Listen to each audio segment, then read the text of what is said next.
Hey guys, it's Phil the MMA Dude back with the Split Decision Podcast, episode number 85. Here with my always brilliant co-host, the Fight Geek. Fight Geek, it's been a minute. How you doing, bro? Yeah, long time no talk, man. Doing great. Glad to be back talking fights with you.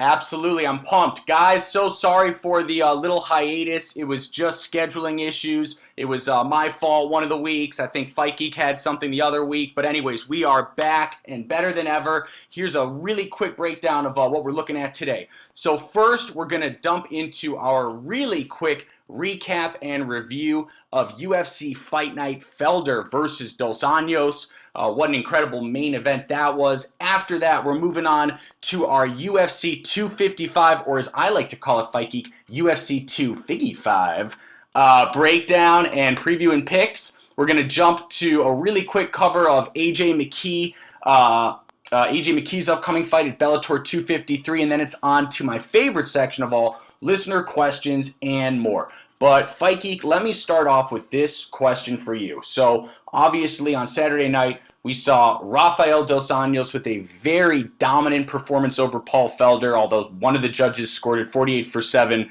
Felder, that's the worst score I've ever seen. That's absurd. I've never seen a worse score in MMA. But moving on from that real quick, who do you think Rafael Dos Anjos should fight next?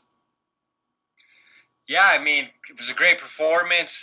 Really kind of opened your eyes that he's still a player. I think there's two names that come to mind, and it's Charles Oliveira or Justin Gaethje. I think both of those fights are great fights. I think RDA, based on name value, being a former champion and having a big win versus a top 7-ish guy, would line him up for a fight like that. And then if he were able to win that, he would really be in a good position looking up. But, yeah, I think both of those names make sense.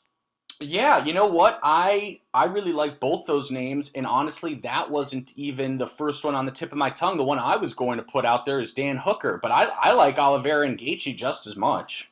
Yeah, well, I think the fact that even though RDA had, mixed results at welterweight, I think the fact that he's a former champion at 155 and it wasn't an interim champ, it was a true champion status, really helps his image, piggybacking off a win over someone like Felder. So, yeah, I think even someone like Gaethje coming off a loss probably has enough respect for a fighter like RDA to fight back in the rankings based on the fact that he's a former champion. So I actually really like RDA versus Gaethje. I think that fight would be madness. That's a great fight. I love that fight. And moving on really fast, we don't have time to cover most of this card, unfortunately. I didn't think there was that many great fights, if I'm being totally honest, but we've got to talk about Chaos Williams and his 32nd KO of Abdulrazak Alhassan. Unbelievable. On the heels of a 19-second knockout, I believe, right? I believe that is correct. So, I mean, the guy's clearly got dynamite in his hands. I really waffled back and forth. I actually picked Chaos in my first round of picks and then kind of backtracked, which, I'm kind of shooting myself in the foot for now. Oh, you should have let me know. I lost a lot of money. In his hands. He comes to throw. I don't think we've seen a whole lot of his game, which doesn't allow us to kind of gauge his ceiling. But if you're starching everybody that's in front of you, I mean, you can't complain about that either. Yeah, do we think that the Chaos deserves a ranked opponent? Because I personally do, but as you know, I fall in love with giving people ranked shots faster. Yeah, I'm not sure that a win over a returning Alhassan, who was on a break, and I think has had some mixed results in his last couple fights anyways. He came back and lost his last fight, I know that. Yeah, so what I'm saying is I'm not sure that that's a great barometer as to saying he's a surefire top 15 fight next. So I would say probably someone who's still outside the top 15, but a fringe guy right there. Yeah, did you, really quick, did you hear his line at the end? I just thought it was so gangster. It was so great. Yeah, it was a cold-blooded line for sure. Cold-blooded when he said, you guys keep sleeping on me and the doctors keep waking you up.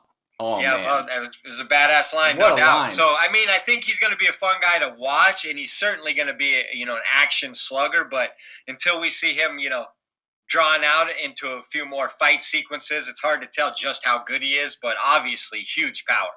Yeah, and then maybe the last fight that I really wanted to touch on here, and you name another if you want after this. Sean Strickland just bulldozing Brendan Allen. Yeah, bulldozing my guy Brendan Allen. That was shocking as well. You know, Strickland's always been, you know, really smooth, versatile guy.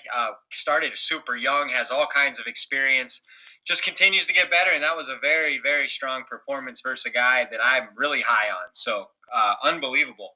Yeah, yeah, I totally agree. Unbelievable performance from Strickland. I will be watching Chaos Williams and Sean Strickland very closely. But are we ready to move on to the UFC 255 preview? Well, hold on. Kay Hansen 1-3, right? Sorry? Kay Hansen won rounds 1 and 3 in that fight. True oh my false? Gosh, dude! And I lost so much money on my parlay. Yes, Kay Hansen won. I was so shocked that was the actual result. Kay Hansen beat Corey McKenna. Don't get me wrong; it was a very close fight in my opinion. And McKenna actually is very impressive, solid striker. Liked kind of her fighting spirit. Thought she was in the fight. Thought it was a close fight. Definitely had her moments, but I thought that was a clear win for Kay Hansen. So.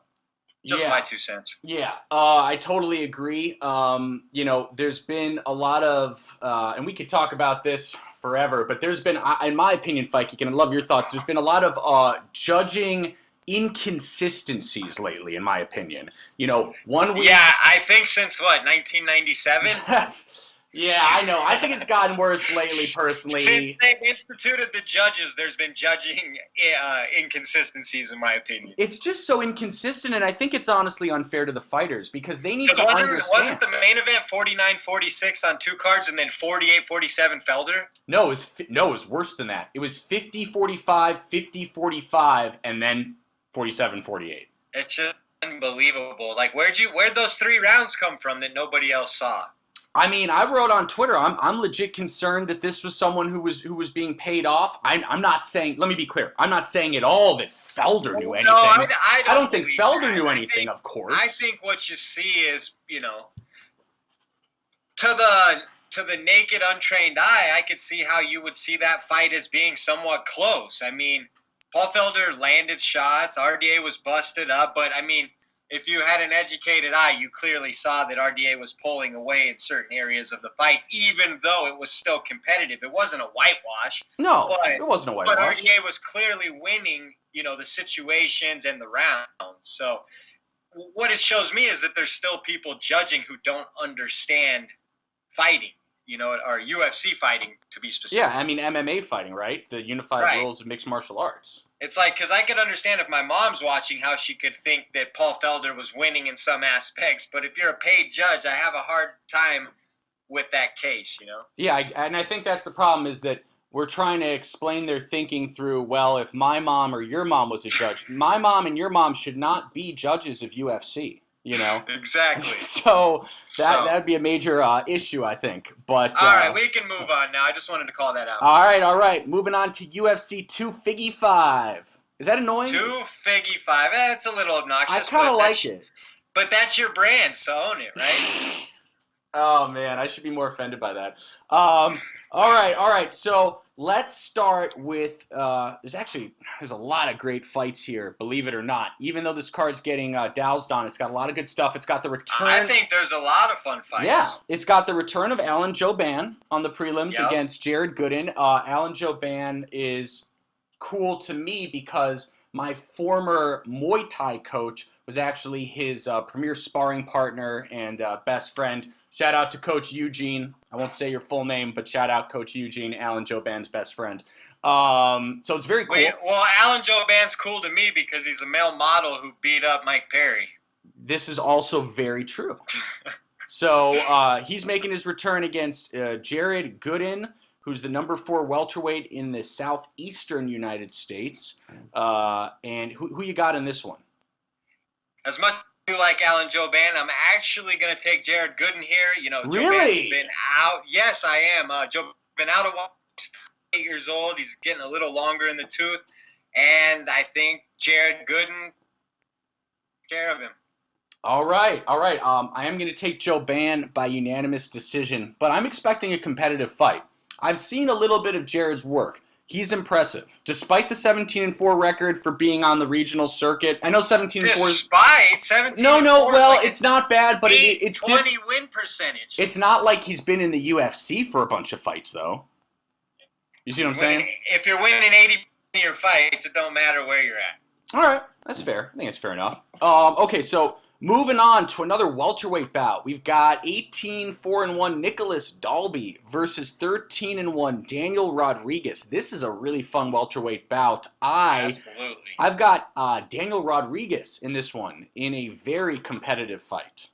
Absolutely. I hate to, piggyback on what you're saying, but I got Daniel Rodriguez as well in a back-and-forth fight. I'm sure it'll be ugly, drawn out, but I just think Rodriguez will probably get the better of the exchanges on the feet. Yeah. All right. Agreed. Moving on to this flyweight fight. Antonina Shevchenko versus Ariana Lipski. These two could fight every month, and it'd be just fine with me. Just fine. No problemo. Can we just make an automatic trilogy? Ariane Lipski? Yeah. I got her by, let's say, split decision. I think it'll start off aggressive, but I think it'll kind of grind to a halt and be a little sluggish. And Lipski will kind of have the advantage in that kind of a fight, and we'll get the split decision. Now, that's fascinating. We disagree here for sure. I definitely have Antonina Shevchenko, and I've got her winning this via third-round finish, third-round stoppage. I think, and I want to talk about Lipski for a second, because I think she has such potential to obviously become a superstar in the UFC, right? I mean, obviously she's stunningly beautiful. That's going to help a lot. And what I've been a little disappointed about, Fight Geek, with her is her lack of improvement with her ground game and her wrestling defense in particular throughout her UFC career thus far. I've been a little disappointed. It doesn't seem like she's even really working on it, and I'm wondering if you have different What are you talking about? She got a knee bar in her last fight. Dude, she's not great on the ground. It's a problem for her in flyweight. She's won 2 in a row. Her 2 losses are to name fighters JoJo Calderwood and Molly McCann in the UFC. I'm not quite sure I see it like that. Obviously, maybe she's underperformed based on her reputation, but when you're talking about fighters who have not lived up to what they're supposed to be, I would say Antonina Shevchenko is even more guilty of that. You want to talk about someone who has not improved on the ground? I mean, that girl is useless on the ground thus far in her career.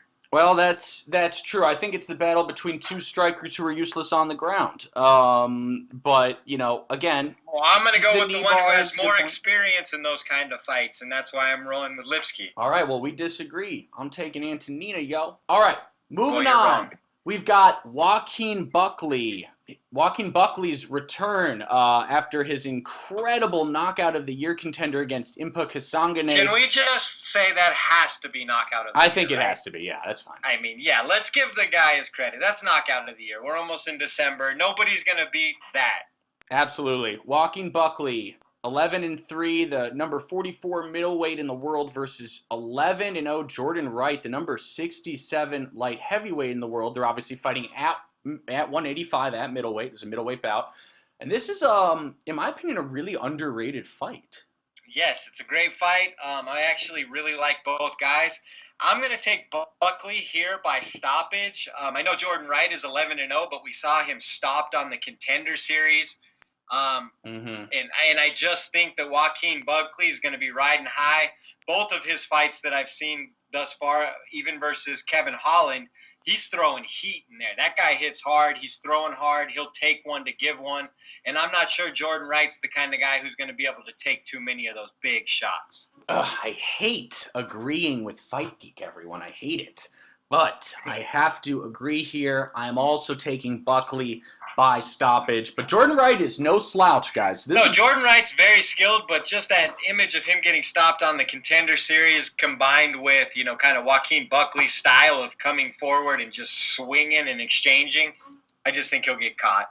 Yeah, no, I agree. Okay, so it's going to be fun for sure. Oh, it's going to be a great one. And then moving on to the final fight of the prelims, I don't really know why this isn't in the main card, to be honest. Brandon Well, they Moreno. said they do these really sexy matchups to headline the prelims before a pay-per-view to get people to buy. So Right. this fight should be all action the whole time. So this should excite people to buy the pay-per-view. This is my favorite fight on the card, no doubt. Oh, wow. Okay, Brandon Moreno 100% versus Brandon Moreno Royval. versus Brandon Royval. I mean, both of these guys are two of the most unpredictable, versatile, kind of wild fighting spirit. You know, just come forward, have fun, let it all hang out type fighters. Royval has been unbelievable in his last few performances, and Moreno's just got that Mexican fighting spirit. He's got a bunch of skills. He likes to strike. He's got all kinds of personality in there. I mean, I can't go against my man Brandon Moreno. I think he takes this via – I think it's going to be a war, and I think they'll both last. I'm taking Moreno via split decision, but it's going to be fun no matter what. Yep. I think this is a huge fight for Moreno, first of all, because, I mean, I know we talked about this when Figueiredo versus Perez first got made, that I thought that Moreno should have been in that spot against Figgy. But, you know, obviously he's not, so this is a huge fight for him. And even more reason to love Moreno, like you're saying, he's kind of due a title shot. He's taking on the hottest guy in the division right now in Brandon Royval. Oh, absolutely. And that's why it breaks my heart to say, Fight Geek, that I'm taking Royval in a split decision. How dare you? I know. Horrible. Okay. It'll be a rough night for you. We'll see. Don't put your money on that one. That can go either way. Yeah, agreed. Okay, moving on to the main card. We've got Mauricio Shogun Hua versus Paul Craig. That was my horrible Scottish attempt. Never doing that again. But I believe, is this a rematch? Yes, you will. Yes, I will. Yes, I will. Why does as much as I would love to go with Shogun here, I just don't think he's going to be able to handle the little younger, more spry Paul Craig. So it is a rematch. I forgot it. I thought it was. Yes, Do you remember it is that? a rematch. This is actually a fight that Shogun wanted back, I believe. They had a split draw on November 16th of 2019. So, yeah, that's so, you know. Shogun's a year older now, so I think that Paul Craig will probably have enough to eke him out. I think Paul Craig finishes Shogun, unfortunately. I do too. You know, Paul Craig is another. I remember a few years ago when everyone was talking about Paul Craig in light heavyweight, and he was really the hot new thing. Obviously, he didn't live up to those expectations, but he is a very, very tricky fighter, particularly on the ground. He's dangerous, but he's also the kind of guy who gets hit and Shogun could maybe flash knock out. So that's still true. You know, but Shogun is in fight years, 12 million years old. So God only knows what he's capable of at this point. Yep, exactly. And now moving on to another flyweight bout. We've got Caitlin Chookagian making a relatively quick turnaround after losing to Andrade against Cynthia Calvillo. Yep, I think it's too quick of a turnaround. Don't think this is a great matchup for Chookagian, who primarily just relies on point fighting at distance. I think Calvillo will be more aggressive. If it gets to the ground, I think she'll have the clear advantages. So I'm taking Calvillo in this one. As am I. It's weird because I remember right before Caitlin's last fight, I believe she just gotten married very recently, and she said that she wants to get pregnant soon, and that she's taking it fight by fight and wants to retire soon. And then she lost, so I thought she was going to retire right then and there. But then, yeah, she kind of reminds me of Wonder Boy in a way that they have a very distinct style and a very distinct way they have to win. Yeah. She's not going to beat you a whole bunch of different ways. She's only going to beat you the one way. Point fighting on the feet. Yeah, exactly. Where not to discredit anybody, but it's just like, I don't know if she has a path to victory outside of that. And Calvillo should be an aggressive bulldog-style fighter who won't let that really detour her for too long, I wouldn't imagine. Yeah, absolutely. Totally agree. And then, okay, so now we're moving on to the bread and butter, the last three fights. Now it gets real fun. We've got Platinum Mike Perry versus I can't talk tonight. The Dirty Bird, Tim Means. The Dirty Bird, Tim Means. And it's a fun fight. Oh, it's a perfect fight, I hate to see either guy lose, honestly, because both of them are so fun to just kind of root for casually. Even when you're rooting against them, it's like they're fun. Well, They're I just would fun. never They're root just fun. against Tim Means, let's say. Okay. I would Not root on against purpose, Mike but- Perry. That was really a shot Right. at Mike. Mike Perry's fun to root against every now and again. But I still have a little bit of hope for Mike Perry. In this fight, I think Mike Perry is going to eat a lot of shots, but I don't think it's going to matter. I think he'll eventually get to Tim Means and knock him out, even though I think Mike's going to eat a lot of shots. I agree with you. I got Perry by second round knockout. Yeah, but I'm sure he'll be bloodied up, probably a broken nose. Tim Means can land a lot of stuff. I'm just not sure if he's going to knock out Mike Perry, who has unbelievable chin. Yeah, absolutely. Okay, so moving on to the co-main event in the first title fight of the night. We've got the UFC Women's Flyweight Championship. Valentina Shevchenko taking on poor victim Jennifer Maia. Sorry. I mean, top contender that has a chance. I'm actually intrigued by how this will play out, but I don't think there's any way anyone can make a real case against Valentina Shevchenko at this point. So Shevchenko, I'm gonna say by third round submission. Ooh, okay. Interesting. I'm going to say by third round knockout. Okay. And I mean, if Jennifer Maia makes it, I think Jennifer Maia has the potential to make it intriguing. But, I mean, I think Valentina Shevchenko is just so good everywhere. I think eventually, like, the power striking of Maia may drive it to the mat, and I think Shevchenko will be a little more versed there. Yeah. Which is insane because Maia's not a bad ground fighter. No, I know. Just Valentina is just so good everywhere. It's unbelievable. Yeah, absolutely. Absolutely. Okay, so now moving on to the UFC Flyweight Champion, our main event. We've got Davison Figueiredo versus Alex Perez. Yeah, I mean, again, if you're looking at this fight on paper, I'm not sure how you make a great case for Perez. Figueiredo's a powerful, dominant flyweight. He's also a gigantic flyweight, by the way. Yeah, I mean, what a character that guy is. I'm taking Davison Figueiredo by third round TKO. Bro, I love Figgy. Honestly, I'm glad. He's a great MMA personality. The hairdresser thing and. Hey, Cody, motherfuck. No, I mean, he's got. Even though he's a nice guy, he really looks the part of a villain with the hair and stuff. So it just all plays into it. I mean, absolutely looks like a villain, and I love it. I felt bad that he smashed Joey B. Everybody loves Joey B. But I mean, that guy's not in there to play around. He's championship material, 100% elite. Absolutely. I think Figgy is going to put on a serious clinic on poor Perez. I think he's going to beat the shit out of him. Frankly, excuse my language, Mom.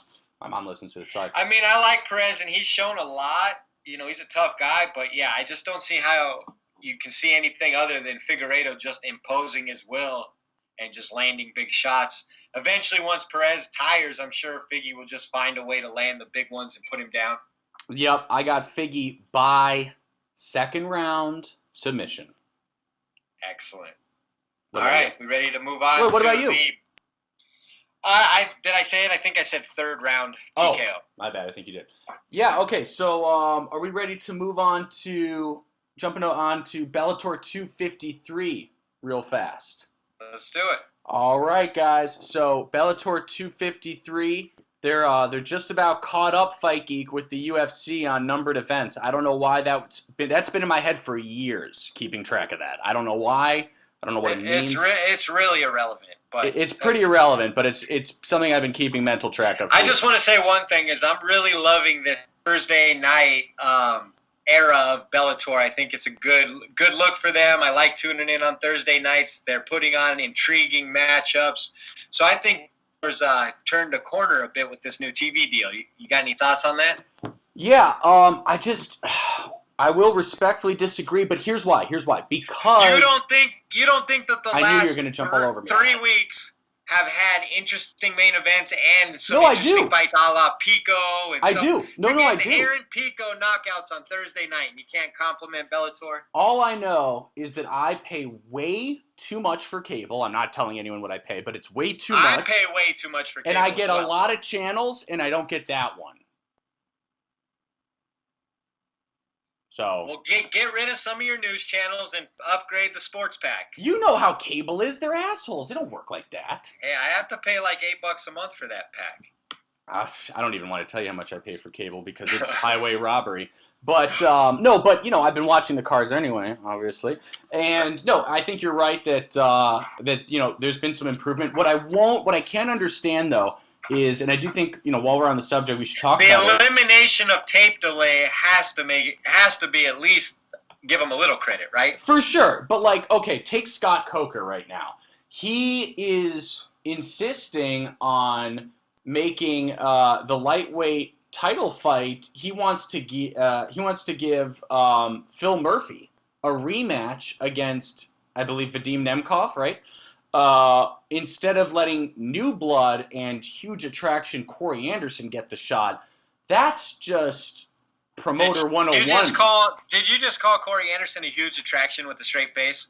In Bellator? Damn straight. In Well, Bellator? no, I think Mr. Wonderful as a former champion is actually a better match and more deserving than Corey Anderson. Plus, What? He already lost to him. Yeah, well, all the more reason to come back and get his rematch. Who else is Phil Davis going to fight? Second of all, you can have Nemkov get his rematch with Phil Davis and still fight Corey Anderson, thus giving Bellator 2 5 title fights rather than just the one right now. So I think Phil Davis first and then Corey Anderson next makes ton of sense. Okay, just hear me out real fast. What happens if I just feel like Scott Coker's playing a little dangerous with, you know, his new prize pony Anderson? What happens if he gives another fight to Anderson thinking, "Oh yeah, you know, he'll have no problem with this guy," and then he gets flash knocked out? Everything's ruined. Name one other 205 that you would be worried about him. No, I can't do it. Well, that's what I'm saying. I think they're pretty confident based on the first performance by Anderson that A, he'll handle whoever they give him next. It's not going to be Bader, and if it's not going to be Bader, it's probably going to be a guy he's going to beat. What if they give him Liam McGarry or something like that? Oh, he'll be just fine. Yeah, well, that's what I mean. So he gets another win while Davis and Nemkov get their fight, and then if Davis wins for some reason, then they have a trilogy fight. Yeah. I think that's good for Bellator, I hope not. because I believe that Phil Davis is a bigger draw, relatively speaking, than Corey Anderson is. I think he's a better fighter, too. You think he's a better fighter than Corey? Those are big words. 100%. His wrestling background is way more credentialed. The fact that he's already been the Bellator champion, the fact that when he was in the UFC, he had big wins over, you know, former champion or, you know, relatively close to their prime, Machida, guys like that, off the top of my head. Machida versus Corey Anderson could be Bellator. Oh, yeah. Actually, I don't dislike that. But, wait, real quick. We got sidelined here. We've got to talk about this main event. Oh, yeah, you're right. We've got the featherweight Grand Prix, and we've got Darian Caldwell versus A.J. McKee, the undefeated A.J. McKee, 16-0, versus the 14-3 former champion Darian Caldwell. And the most stiff competition A.J. McKee has faced to date, for sure. Yeah, and just a really quick side note. I can't wait for this fight, and here's why. I have been waiting, Fight Geek, for years. Literally. Not 2 years. To see what A.J. McKee is about. I saw him live at the last Bellator event that I attended. I believe that was the one where Michael Chandler got knocked out. You gotta let him grow up, you know what I mean? You gotta let him get some fights under his belt. He's finally at 16-0. He's finally groomed to the point where Bellator is like releasing him to their upper echelon. So we're about to see, you know? Yeah, I just think we're gonna learn a hell of a lot in this fight, and you know, like I said, I saw him live at my last Bellator event I attended live, and he won a decision that I was honestly very underwhelmed by. So I'm very curious to see if this guy, what he can do. With that said, I am going to take A.J. McKee via unanimous decision in this fight. Unfortunately, I am also taking McKee by unanimous decision. Just because I think Caldwell is a little bit Well, Caldwell's small. tough. His wrestling's amazing. He has good experience. So I think that, he will be able to survive, but I truly believe A.J. McKee's the more talented fighter. I think he's shown more power on the feet. I don't know if he's ever faced a guy who wrestles like Caldwell before, but this will be his first test that way, and I do expect him to perform well. Yeah, absolutely, absolutely. Okay, so Benson Henderson versus Jason Jackson, you got a thought? I was staring right at it. I was going to skip it, but we can do it. Yeah, Benson Henderson hasn't had an exciting fight in maybe 7 years. Not looking forward to that one either. Really? I think it'll be interesting. Am I being a casual? You can call me out. I think Jason Jackson has an opportunity to hit Benson Henderson, but like you said, it could be a really slow pace, low output fight on Benson Henderson's side, so probably not the most exciting, but intriguing nonetheless. It's so weird what happened to Benson Henderson because he didn't always used to be such a boring fighter. It's very strange. Well, he's older and, he's still it's like the Musasi thing. It's like Musasi. Actually, he's on a 3-fight losing streak. Or no, those are grappling matches. He did beat Miles Jury. He's beaten a couple tough guys. Saad Awad. Yeah. Patricio Pitbull. Well, that's a big. That's certainly a scalp. And then he beat Jorge Masvidal before he left. No. Oh, I understand that, but you can't mention that doesn't count. That doesn't count because that's obviously from before 5 years ago. Yep. Wait, by the way, okay, hang on. You're right that he beat Patricio Pitbull. He lost to Patricky. Weird. Weird. Lost to Patricky, won against Patricio. Don't see that all the time. All right. And now with that, are we ready for a quick break and then on to listener questions? You're so off rhythm. Yes, let's do it. Gee, I'm so off rhythm. Jeez. Chill, brah. Come on, man. Get on your game. It's only been 3 weeks, Phil. What'd you forget how to do your job? I guess so. All right, we'll be right back after this. Thanks a lot, Fight Geek. Hey guys, it's Phil the MMA Dude letting you know that this episode of the Split Decision Podcast is brought to you by TotalAggressionClothing.com. Visit www.TotalAggressionClothing.com and use the promo code 46210 to receive a special Split Podcast discount on all Total Aggression hats, shirts, hoodies, and more. Again, that's www.TotalAggressionClothing.com with promo code 46210.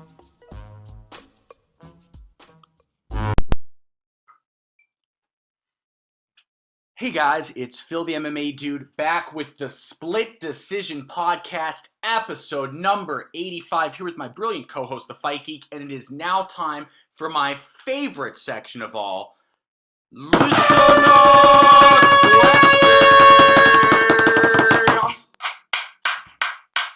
Alright, let's get into them. Thank you. I put a lot into that one, so... You underwhelmed. Wow. I don't know if you're trolling today or just being mean. Okay, that hurt my feelings. So, this question comes from my main man, Cyrus King. That's at Cyrus King. He says, how do you see the fight between Max Holloway and Calvin Kattar going down? Not sure if you saw this. That's a 5-round main event that's been made official for January. Also, congratulations to Max Holloway on his engagement today. I personally think we made that fight. We've been calling for it for at least 3 months. No, we did. Straight up. Can we UFC, can you pay us? I called for that fight at least 30 times. So, yeah, I'm extremely excited about that fight happening. How do I see it going? I see Max putting the volume on Kattar, but Kattar still, being competitive because of the kind of striking he possesses. But Max via volume by decision. Yep, I got this. I totally agree. I think it's going to be a very awesome fight.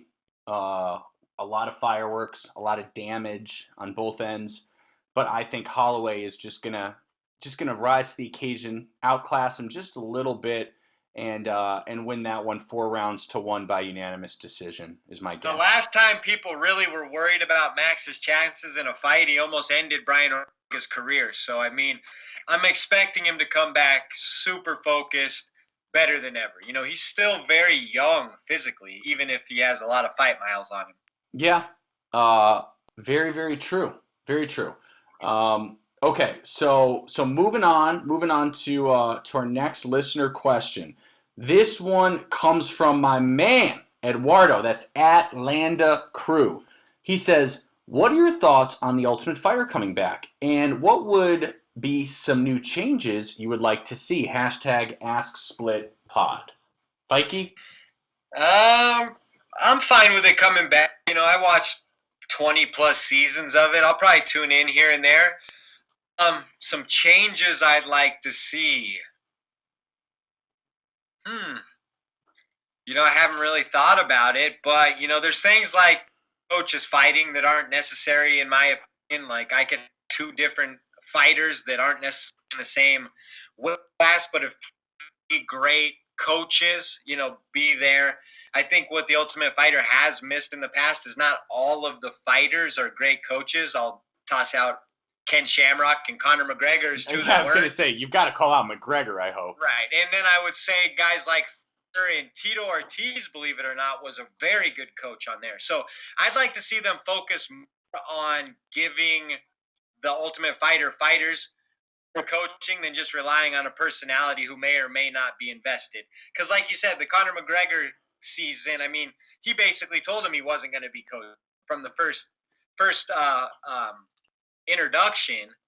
And I just don't see how that does them a service. I'd love to see, you know, Justin Gaethje bring, you know, Trevor Whitman, and then, you know, those are the kinds of people who care about developing fighters. You know, and I could be more intrigued with.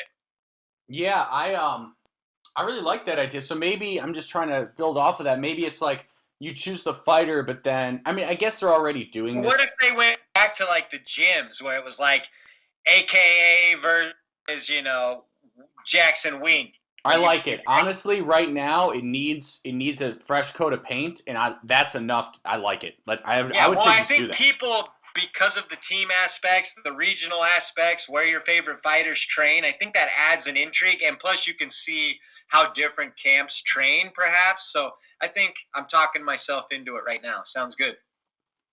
Absolutely. No, I definitely agree. Okay, so this next. But I don't need to see another fighter who doesn't care, just showing up and, you know, whatever. Yeah, we're looking at you, Connor. But okay, this question comes from my boy Juice. That's at Fighting With Myself podcast. Love him. Love his show. What is RDA's ceiling in the current landscape of the 155 division? I would say. So this is his ceiling. So how? I would say 4 or 5 at this point. Okay, so you don't think that he could ever even? Do you think he could get another title shot or no?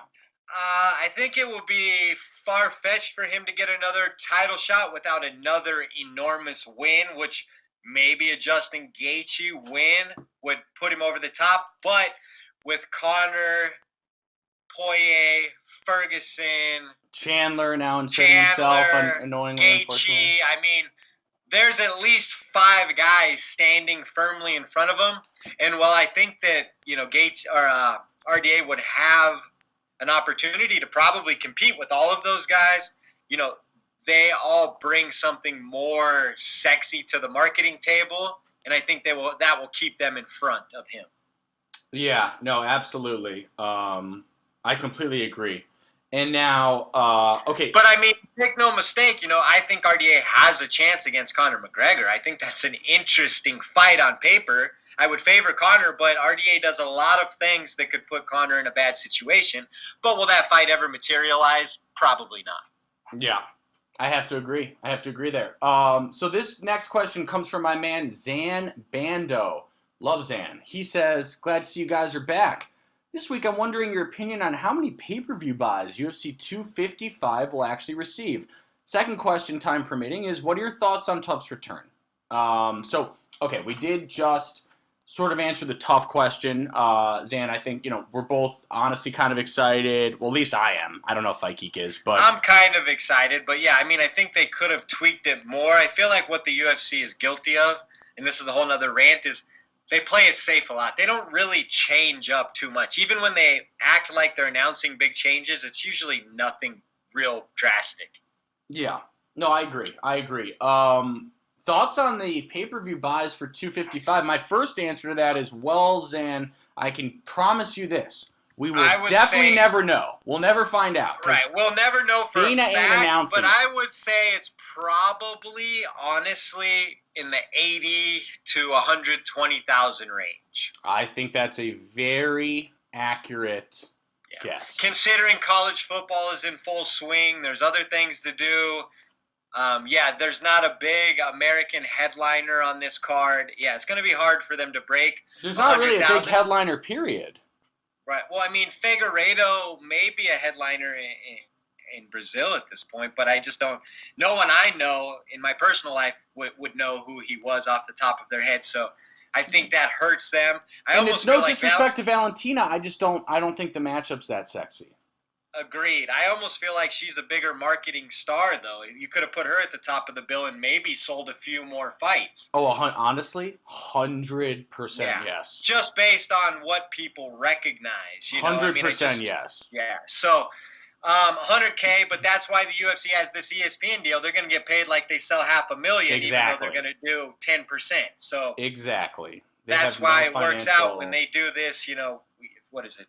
50 times a year now or whatever. Right. They have no finance. That's what I try to explain to people is with their current new setup, they have, all they need They is ride such a wave ahead of the curve that even if they were to ever lose money on a Conor fight or one of these big fights, that they're already so far ahead, it doesn't matter. Yep.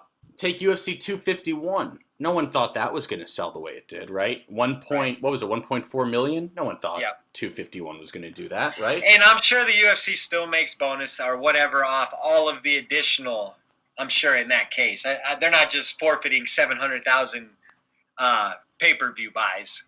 Yeah. No, I completely agree on that one. So. Yep, and I think 255, it's a week before Thanksgiving. People are spending their money on food. There's just so many reasons not to purchase this one. People are somewhat traveling, maybe not anymore, but yeah, no, I totally agree. It would have been so much fun with Garbrandt in there, but but with Cody, it only does 150 probably. Right. I think that's fair. But yeah, I think 80 to 100, 110 is a very accurate guess. Okay. Next question comes from a very, very loyal listener. I mean, he's been with us since, I think, day one Fight Geek. This is Paul O'Kelly, known as Sparks F1. Quick shout out to him. I don't know if you knew this, Fight Geek, but Paul deserves a shout out. Did you know that he is one of the top 10 Mario Kart players in the world? Actually, I follow his page, so I am privy to that information. Oh, all right. Okay. So I've known that for, I feel like, a couple years now, but yeah. Oh, wow, making me feel really bad. Okay. Yeah, sorry. Anyways. But yes, I did know that. It's pretty cool. He's amazing. I've seen some of his videos. It's ridiculous. Like, he's so good. Paul had a great question. He says, with 2 vaccines announced, which brings some light at the end of the tunnel in regards to crowds back at MMA events, which one fight would you most like to see in person? And my answer is very immediate and very obvious. And that answer is Israel Adesanya versus John Jones. And I hate to be redundant, but what other fight is there? Of course. Well, there's a few others, I think. Well, I mean, not that is on the scale of arguably the greatest fighter of all time versus arguably the fastest rising superstar in the sport today. I mean, those are two huge meteors heading towards each other that if you care about the history of the sport or even the present day, what happenings in the sport, that fights everything. But if I had to pick a second one, Really quick, do you think that fight's going to happen? Because the more I think about it, the more I I need it. don't I need think to it's see it. going I to need to happen. see it. I need to see it. I don't think it's going to happen, but that is the one I would pick for sure. But I'm trying to think of something else. What one fight would you most like to see in person? How about I say TJ Dillashaw versus Peter Yan? Ooh, okay. Okay. I don't dislike that. Yeah. Okay. I like that one. If I had to pick a second, I'd maybe pick. Oh, this is going to be controversial too. I would maybe pick Stipe Ngannou too, even though the fact that it could be over real fast. But looks, no disrespect. You got to give Stipe his respect, right? He won the first round. He won the first fight. So it's a fascinating rematch. Absolutely. Yeah. So and then it would be even a more fascinating trilogy. Oh yeah. Oh man, that would be because crazy. then you'd have data from both sides, and it'd just be like throw your hands up and just watch. Yep. Exactly. Okay. So yeah, you got one? I think those are good selections. Yeah, okay, absolutely. All right, moving on to our main man glitch. That's at MMA Port, another split pod OG. He says, hashtag ask split pod. What will be Leon's excuse when Chimaev beats him? He's probably going to, the mental strain of too many fighters turning him down. Got him unfocused. Oh man. Honestly, I feel so mixed about this because I do not normally like Leon at all. Didn't like Leon at all. But honestly, the more this Chimaev fight is kind of coming up, the more I'm kind of like weirdly hoping that Leon like knocks his ass out. Yeah, just imagine Leon this whole time just comes in and wipes the floor with Chimaev. What are people going to say? Not that I expect that, but it would just be It'd be MMA very 2020, irony. wouldn't it? It'd be very 2020. MMA for sure. Yeah. And everything you think you know is like completely thrown on its head in like 30 seconds. Yeah, I would. So I'm extremely excited for that fight. I can't. Yeah, wait. I don't think you could find a fight where there's one elite fighter who's more underrated and one unknown fighter who's more overrated in the history of UFC than this matchup. Yep, I agree.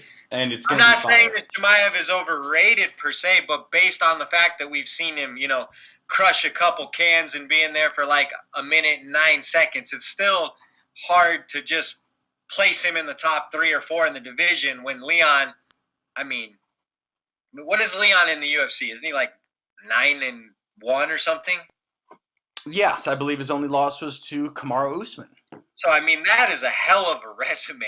And then before that, the guy hasn't lost very often. He's got a pristine resume top to bottom. So I think people really overlook him because he's not all that flashy, albeit super technical and sharp. He also has zero charisma when he's speaking. Well, I know that's not like a fair way to define someone. I'm just speaking, honestly. MMA fandom certainly gravitates to the personalities. Yeah, exactly. Next question coming from my man, another Split Podcast OG, Jacob Powers at Jacob Powers 2. He says, hashtag AskSplitPod. What draws you guys into a fight the most? Ooh, what a good question.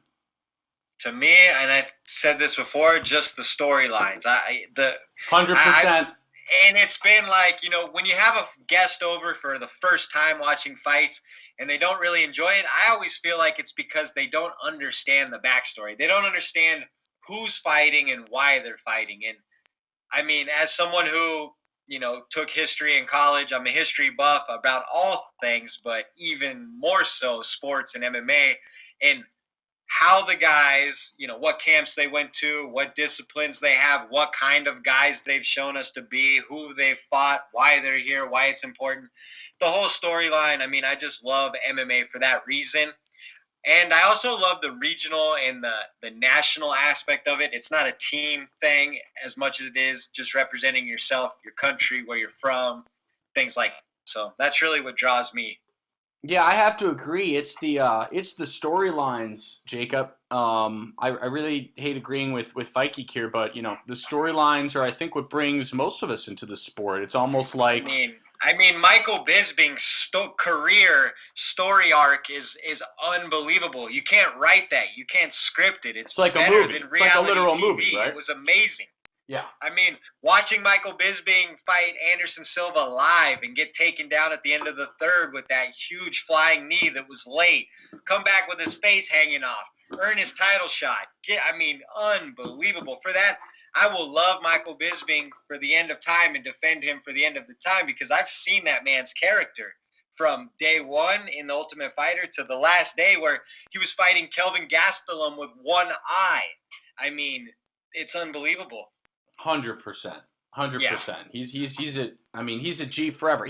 Dude But literally there's lost his eye and won the belt. thousands of guys like that in this sport. There's thousands of guys like that. You could go to the back in the mid 90s and the early 2000s and then the 2010s and other organizations, and these men exist all over. Or men and women now. Yeah, and I think it is worth repeating because it is so insane. Just for people who don't know, apologies to those who know, but the fact that Michael Bisping was fighting with a fake eye for the years that he was, and then won a belt. He won the belt with a friggin' fake eye. I mean, it's insanity. And setbacks galore that would just make people quit. Oh yeah. Injuries that would just make people quit, move on. He has the personality to be on a commentator years ago. I'm sure he would have had a UFC job 15 years ago. Oh yeah.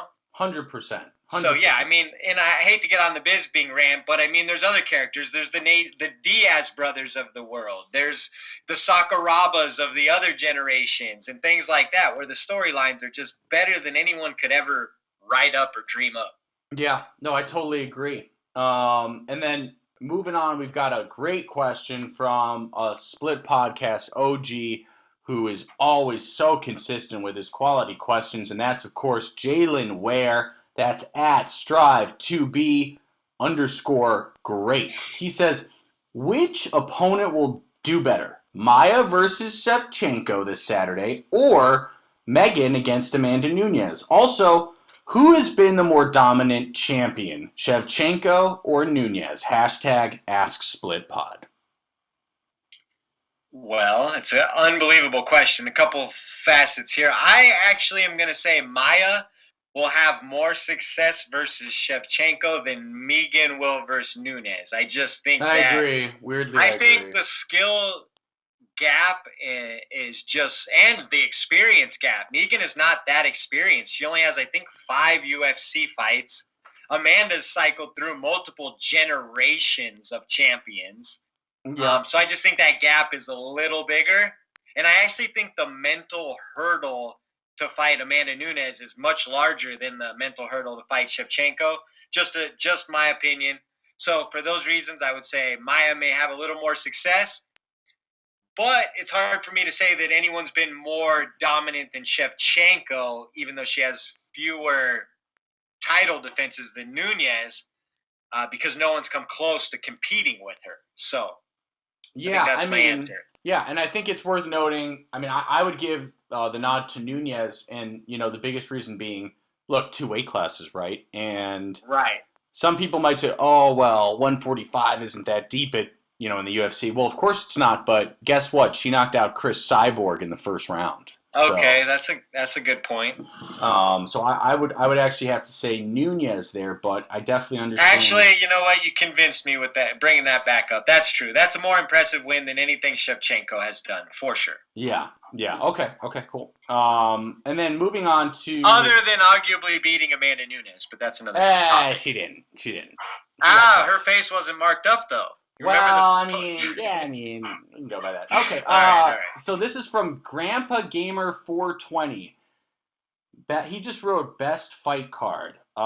Best fight card ever. We've answered it probably 20 times on this show. I think we both feel pretty strong about UFC 189. Yeah, 189 is the answer. Yeah, it's Conor versus Mendez, and then Rory Lawler versus 2. Lawler 2. But I was just looking at that fight card, and there was all kinds of stoppages too. I believe Matt Brown had a stoppage. It was a great card. I remember from beginning to end. I'm gonna pull it up. I was just looking at it. From beginning to end, it was just so much fun. Oh yeah, Jeremy Stevens had a wild flying knee knockout of Dennis Bermudez that night. I mean, the violence was flowing that evening. I remember feeling the energy. It was palpable, especially after the McDonald Lawler gory bloodfest. You had Conor coming in for the first time to truly prove himself on that elite stage versus Chad Mendes. I mean, that was the beginning of the Conor McGregor megastar run. It was so much energy. Most memorable fight card in my life for sure, other than Diaz McGregor 2. Yeah, I agree. And I'm just looking at 189 real fast. I'm looking at the main card. Every single fight on the main card was a stoppage. We had Thomas Almeida stopping Brad Pickett with a KO in round 2. Gunnar Nelson submitted Brandon Thatch. Jeremy Stevens knocked out Dennis Bermudez. Lawler obviously beat McDonald. McGregor obviously beat Like Mendes. I said, the violence was flowing like fine wine that evening. It really was. That was a special night. And I remember that night specifically because I remember going into it thinking, is this McGregor guy for real? I don't really. I still. Well, and the fact really that he was held down for the first round and a half really made it intriguing. So the fact that he got back to his feet and stopped Chad Mendes, again, back to the previous question. That storyline, that story arc in the moment before Conor ruined his reputation, my God, was he a superstar. I was in a bar full of 500 people standing shoulder to shoulder, and none of us could get enough of it. It was an unbelievable night. Yeah, totally agree. Okay, so I believe those are all the Twitter questions. Do we have any voice questions or no? We may not this week. I think we do, but you're going to have to run those. Oh, I'm going to have to run those. Yeah, remember I broke my phone before the show? Oh, right. So while I'm figuring that out, why don't you give us a quick breakdown of some of the other stuff you're really excited for in MMA coming up? How about we talk about Terrence Crawford on the ESPN boxing match after the UFC last week, knocking out Kell Brook in the 4th round with a laser-sharp, hybrid right hook jab. Did you see that? I did. Terrence Crawford is special, and it's time for him to fight, who is it, Spence Jr.? Wait, Errol Spence? Yeah, I mean, there's lots of problems with, boxing and the promoters and who you fight for. So hopefully we'll get to a point where we can see him versus some of those very, very top elite names because, I've been watching Bud Crawford for probably about 4 years now, and the guy just comes in and smashes and outclasses everyone that's in there with him. It's pretty impressive to see, and now he's 33 years old. You'd like to see him face some of those enormous names. Absolutely. And so who do you think is next for Terrence Crawford? Who would you like to see him, against? Well, Manny Pacquiao makes a lot of sense now that he's kind of floating as a free agent. There's a lot of, dots to connect there, but I think that would be very, very intriguing, huh? Yeah, no, I totally agree. I think that'd be a great fight, like a truly awesome fight. And in another boxing note, while we're waiting for you to pull that up, have you heard Deontay Wilder on his 8th excuse as to why he's lost to Tyson Fury?